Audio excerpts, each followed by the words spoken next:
Here is the exclusive report script, structured into 3 expanded blocks as requested, written entirely in English and optimized for a high-retention, long-form YouTube format. Is loyalty a currency that holds any value in the modern NHL, or is it simply a liability that general managers are forced to liquidate when the math stops adding up? Welcome back to the channel, everyone. Today, we are stripping away the veneer of team spirit to look at the cold, hard machinery of the NHL trade market. We are sitting in January 2026, and the atmosphere in Toronto is thick enough to cut with a skate blade. We need to contextualize exactly where this franchise stands right now, because the narrative arc of this season has been nothing short of schizophrenic. The Toronto Maple Leafs spent the first half of this season looking like a team destined for a lottery pick, flirting with absolute disaster. But they have clawed their way back.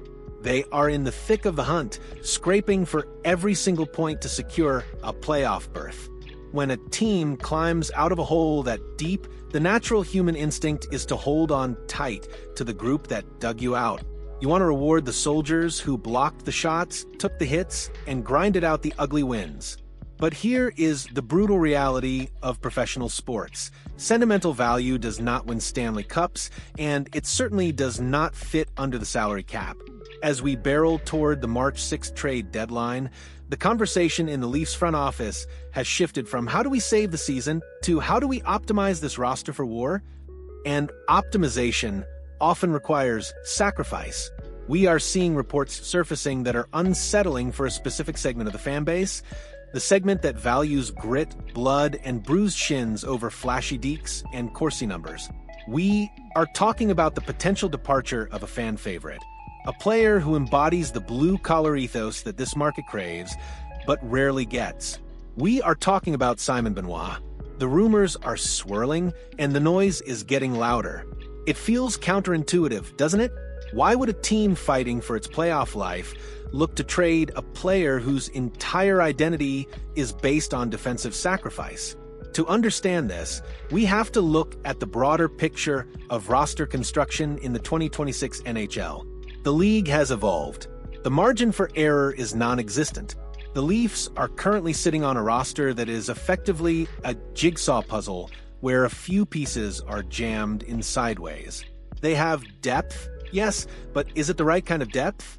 Or is it a log jam of redundancy that is preventing the team from reaching its true ceiling? We have seen this story play out in Toronto before.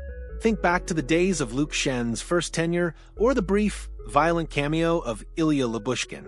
Toronto loves a hitter. They love a guy who throws the body. But historically, when the Leafs hold onto one-dimensional toughness for too long, they get burned by speed and skill in the postseason. The question we have to ask ourselves right now is the front office preparing to sell a piece of the team's soul to buy a better chance at winning? Or are they simply trimming the fat? The answer to that question could define the entire 2026 playoff run. We are about to find out if the Milkman delivers his last hit in a Leaf sweater and what that actually says about the direction of this franchise. Now, let's dissect the anatomy of this rumor, because when a name like Simon Benoit hits the trade board, it isn't an accident. It's a signal flare to the rest of the league. We are looking at the latest intelligence from the Athletic's renowned insider, Chris Johnston, and the data is glaring. Simon Benoit has debuted at number 19 on the latest trade board. That is not a fringe listing. That is a legitimate trade asset being dangled in the shop window. So why Benoit? And why now? On paper, this seems baffling to the casual observer. Benoit is currently signed through the 2026-27 season at an extremely palatable average annual value AV of $1.35 million. In a flat cap world, or even a slowly rising cap world, cost certainty is usually treated like gold dust. A physical 6'4" defenseman who eats pucks for breakfast at that price point should be a keeper. However, we have to look at the internal hierarchy of the Maple Leafs blue line. The report explicitly highlights a brutal truth: redundancy kills careers in a specific market. The Leafs have constructed a defense core that is suddenly heavy on shutdown profiles.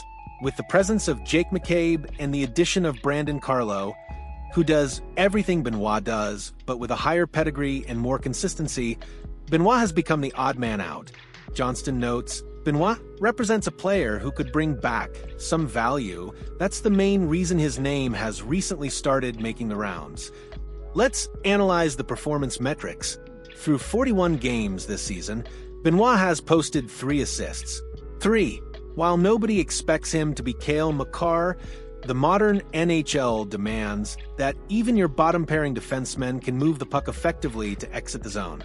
Benoit is a throwback, a purely defensive defenseman who puts his body on the line, but when he is scratched, as he has been recently, his value depreciates every single day he sits in the press box. The Leafs are realizing that having $1.35 million sitting in the stands is a luxury they cannot afford when they have holes elsewhere in the lineup. This is a classic case of asset management 101. If you keep him, he provides insurance against injury. If you trade him, you capitalize on a market that is always desperate for cheap toughness. Think about the playoff contenders in the Western Conference, teams that need to survive the gauntlet against heavy-hitting squads. To them, Benoit is a solution. To the Leafs, he is currently a spare part. Furthermore, we have to consider the opportunity cost. By keeping Benoit on the roster, who is being blocked, is there a prospect in the Marley system needing ice time? Or more likely, is his contract slot needed to facilitate a bigger move? The report suggests that what you see is what you get with Benoit, who has extremely limited offensive impacts. In the playoffs, when the game tightens up, can you trust a player who cannot contribute to the transition game? Or does he become a liability where the opposition just dumps the puck into his corner knowing he can't pass his way out of trouble? This is the debate raging in the war room right now. The Leafs aren't just looking to dump him, they are looking to convert a stagnant asset into something dynamic. So, what is the end game here? If the trigger is pulled, what does the fallout look like for the Maple Leafs and the man they call the Milkman? We have to look at the potential transaction mechanics here. This likely won't be a blockbuster one-for-one trade that breaks the internet, but it could be the lubricant for a much larger machine. There is a fascinating theory floating around that Benoit could be part of a hockey trade, a swap of problems. Maybe the Leafs package him with a depth forward to upgrade a single position. The idea of quality over quantity is paramount here. The Leafs have a logjam of bottom-of-the-roster players. Consolidating 2 or 3 okay players into one impact player is the hallmark of a championship-caliber deadline strategy. Imagine a scenario where Benoit is moved to a team like the Utah Hockey Club or perhaps a rebuilding squad in need of a veteran presence to protect their kids, and in return, the Leafs get a mid-round pick or a reclamation project forward. Or even bolder, he is the sweetener in a deal for a legitimate top-6 winger or a puck-moving right-shot defenseman. If the Leafs move on from Benoit, they are effectively declaring that their defensive identity has shifted. They are betting that the combination of McCabe, Carlo, and the rest of the top 4 can handle the physical load without needing a specialist brawler on the third pair. However, there is a risk. We have to acknowledge the violence variance. The playoffs are a different sport. The whistles disappear. The game becomes a street fight. If the Leafs trade away their toughest pound-for-pound defender and then get pushed around in a 7-game series against a team like Florida or Boston, the fan base will be absolutely livid. They will point to this moment, to the trade of Simon Benoit, as the moment the Leafs went soft again. It is a calculated gamble. You are trading guaranteed toughness for potential flexibility. And let's not forget the human element, the locker room chemistry. By all accounts, Benoit is a beloved figure in that room. Removing a glue guy mid-season, especially one who fought through the terrible start with the team, can rattle the cage. But this is the business. The Leafs are trying to evolve from a team that battles to a team that dominates. Now, I need you to weigh in on this because this is one of those moves that splits the fan base right down the middle. I want you to go to the comment section right now and tell me, would you trade Simon Benoit's grit and heart for a draft pick or a slightly more skilled player? Is truculence overrated in 2026, Or is it the only thing that matters in May? Do not just sit on the sidelines. Tell me if this is a mistake or a masterclass in asset management. Smash that like button if you want the Leafs to go all in this year, and let's get the debate started below.